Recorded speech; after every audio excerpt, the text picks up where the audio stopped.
In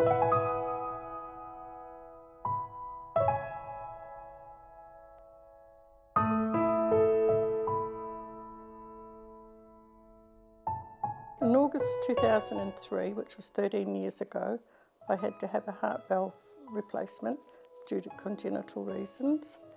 And on the Friday the 3rd of June, I had a blood test at the pathology. And then 2 hours later, my husband drove me up to a chiropractic appointment.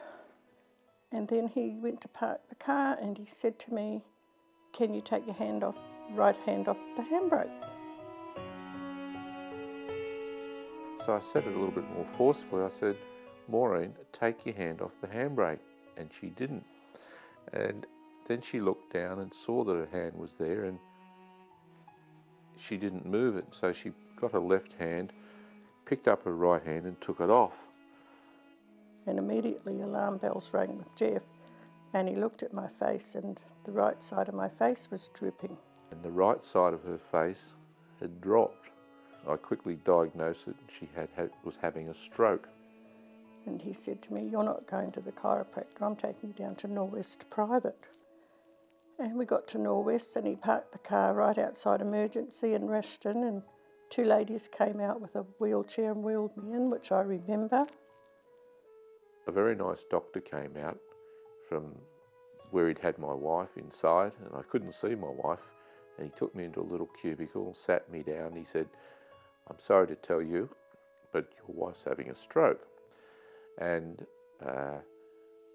as the facilities here are not for what your wife's having, there was an ambulance here, and I've put her in an ambulance with lights flashing, siren on, and I've sent her to Westmead, which is the best place for her to go to have treatment." And then I don't remember anything else happening in about a space of 15 minutes until I was put on a bed and into the back of an ambulance. So Jeff drove to Westmead and my daughter drove from the city out to Westmead. Jeff got there and went into emergency and talked to a lady doctor, and she said, "Well, the best thing we can do for Maureen is send her to Royal North Shore Hospital, where there's a 2-year trial on clot retrieval." There is a phone in the emergency cubicle. The lady doctor went over there and she was on the phone, and all this time she's on the phone for probably almost 10 minutes, and I thought, this doesn't look very good.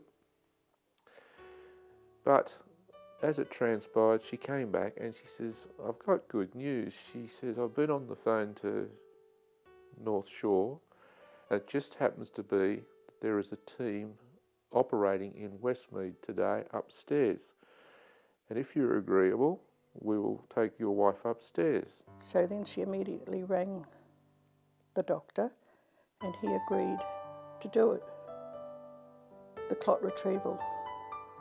This fantastic fellow, Dr. Fulner, and he came out and assured us that he was going to operate or do a procedure on my wife, as the case may be. And he said, "This is where I get emotional. I'd like you to come through it and I'll show you the pictures of your wife's brain and the projections if we don't operate." And I'd completely lost it. And he was very kind. He said, "Well, come with me." He took me through to a waiting room, which was, he said, "Don't worry." Then he took my daughter and he showed her all these projections. The procedure took about 2 hours, and after he had finished, he contacted my daughter and husband and told them everything was fine, everything had gone ahead according to plan, to which I'm extremely grateful. And he said, "Well, then your wife will be in the high dependency ward." Of course, in a confused state, you said, "Where is that? What is that?" He said, "Well, come with me." And he talked us along and he took us to the high dependency ward and he said, "This is where your wife will be." And it was so reassuring. We were there on the Friday, and then on the Saturday, Maureen was starting to improve, to say the least. Her face was no longer dropped, everything was good. On the Sunday, she started to give she was giving cheek about when can I go home, which was lovely. 3 different ladies from 3 different departments at Westmead came and assessed me during the day on Monday the 5th and said I could go home. No, Monday the 6th, I beg your pardon, I could go home. I passed all the tests with flying colours, memory tests, walking physical tests, and not needing any assistance at home whatsoever. We have 1 step into our house, and having my husband, who's also retired, to care for me, it was agreed I could go home. You've heard the story about Maureen and her very lucky escape from a debilitating and life-threatening illness, which was very fortunately treated by endovascular removal of clot. Strokes are very widespread in Australia. In 2014, there were 51,000 Australians that were affected by stroke. That's more people than it takes to fill the SCG. At any given time, there are 400,000 Australians or more that are living with the after effects of stroke. This equates to every 10 minutes a patient in Australia having a stroke. In April 2009, I performed a stent-assisted thrombectomy from the intracranial vessels of a patient having an acute stroke. Dr. Falder, who performed Maureen's procedure, was also part of that initial procedure and has done several since. For the procedure of acute stroke treatment with mechanical thrombectomy, it is performed in an angiogram suite in the operating theatres.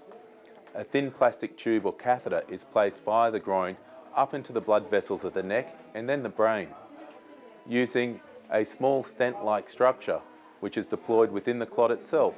The blood clot causing the blockage to the blood vessels to the brain can be removed. This procedure is normally done with the patient awake. However, in some patients that are unstable or unable to remain still enough for the procedure, then it may be performed under a general anaesthetic.